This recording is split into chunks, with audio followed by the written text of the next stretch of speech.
says, "We are not inconsistent in the thoughts that we present in our curriculum," meaning the course, or the center. "Truth must be true throughout in order for it to be true. It cannot contradict itself, nor be in parts uncertain and other parts sure. You cannot walk the world apart from God, because you could not be without Him. He is what your life is. Where you are, He is. There is one life. That life you share with Him. Nothing can be apart from Him and live." Now this is the key. In order to have life, we must have our Creator within us.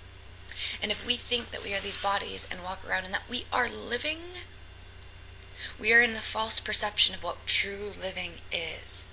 We are just dead bodies that are walking around who think that they can suffer in a dream.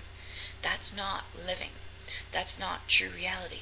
Life, like our breath, our infinite subconscious mind, the truths of us as souls that join with our brothers and sisters, like the life of like animals, their souls, the plants, the trees, the flowers. This is life. This is creation. This is God incarnate. Okay?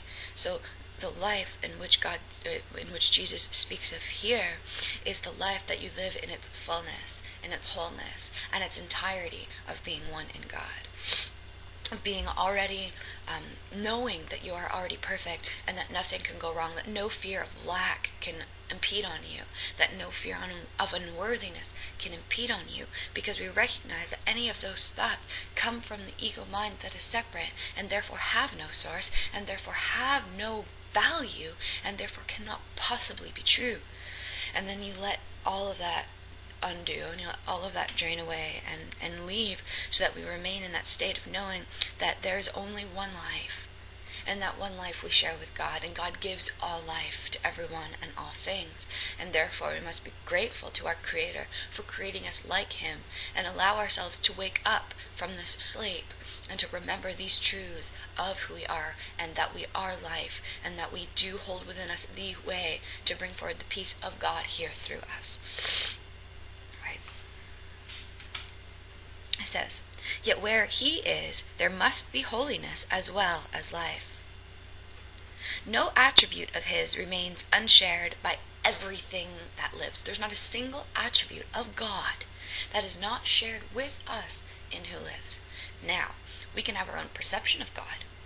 We can think God is this particular, being that, sends us here in this world of hell to experience the results of our sins and, believe whatever certain scriptures may say or whatnot. We can have our own thoughts and beliefs of God, but our own thoughts and beliefs of God are not what God really is, right? That's still coming from the ego mind that believes that it knows. Our Father comes to us when we ask to receive who we are and remember who we are, and then it comes in perfect certainty and the love and the peace and the light that we are. There's no confliction, there's no confusion, there's no uncertainty. There can't be. So if there is and you're unsure, that's okay. You're still perceiving through the mind that is separate.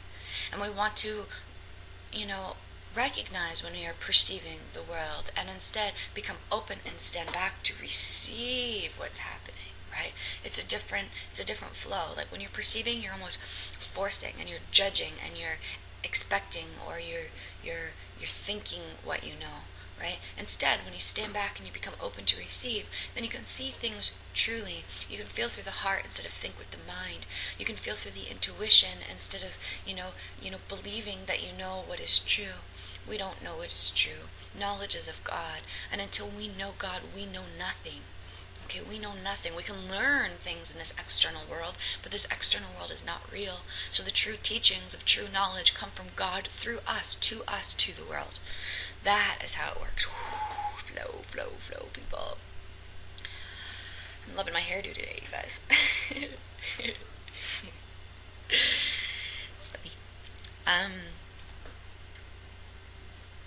Yes, yet where He is, there must be holiness as well as life. No attribute of His remains unshared by everything that lives. What lives is holy as himself, because what shares his life is a part of holiness, and could no more be sinful than the sun could choose to be of ice, the sea elect to be a part of the water, or the grass to grow with roots suspended in the air. I love you, Jesus. Thank you. And this is one of my favorite parts here, okay? There is a light in you which cannot die, whose presence is so holy that the world is sanctified because of you.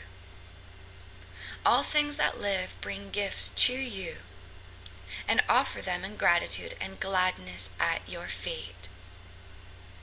The scent of flowers is their gift to you.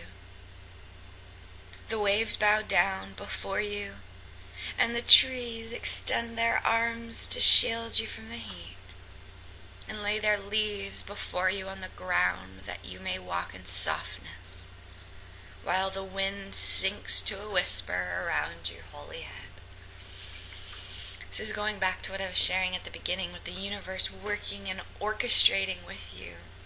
That when you are the Holy Son of God, like, everything around you just fits into your life, because life is God, and therefore when we chose life with God, life is in accordance with that, right? So it's always fluid and peaceful and perfect and easy and amazing. You know? The whole universe works with us. It's always perfect. It's fun. Right? The light in you is what the universe longs to behold. The universe needs us. We are the vessels of communication. We are vessels of sight. We are the vessels of voice. We are the vessels of the perfect reflection of God incarnate on earth. Like, the universe needs us to share these truths. Like, the universe knows that it is one of us. The universe wants us to work with it. You know, Mother Earth is a part of us. We need to respect Mother Earth. We need to respect the animals. We need to respect our brothers and sisters. We need to respect ourselves. And when we give as we would receive is when we can bring this peace and love into our heart. But it's giving on all levels of creation, thought, word, and deed, right? So in our thinking mind is when that is our tool. That is our most powerful part of ourselves. So when we can hold only the thoughts of God within our mind and share only that, how can you not bring peace on earth? How can you not bring forward this new humanity? It's impossible not to, as this is how God created it to be. But there is no life without God. And if this is life, we are God. And therefore we must remember that and share that and only